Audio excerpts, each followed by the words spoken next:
Hi guys! For today's video, maglalaro tayo ng Chinese garter. Niyaya kasi ako ng ka-office mate ko, maglaro daw kami. Nambis niya ata ang pagiging bata. At ako naman, game na game, kasi favorite na laro ko talaga to. Syempre sa probinsya, wala nang ibang pwedeng laruin, kundi tago-taguan, Chinese garter, piko at iba pa. At ayan nga, siya na yung nauna. Ayun, enjoy na enjoy siya. Makulit talaga kaming dalawa ng katrabaho ko. So ayan nga, yung isa kong office mate ay napilitan na lang talaga na sumali sa amin. Siya nga yung tagahawak. Dito muna sabi.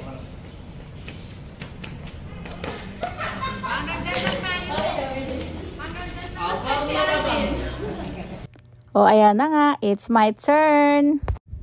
Galingan mo, Inday, ha? Huwag kang magpapatalo. So ayan na nga, nagsimula na ako. At ngayon nga, enjoy na enjoy ako. Pati na rin sila, natatawa ata sila kasi ang lakas ng kalabog ko. Pero sa totoo lang, no, ang sarap talaga maging bata.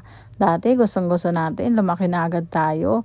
Pero mas masarap talaga maging bata. Yung wala kang ibang iisipin, kundi maglaro, kumain, matulog. So ganyan lang.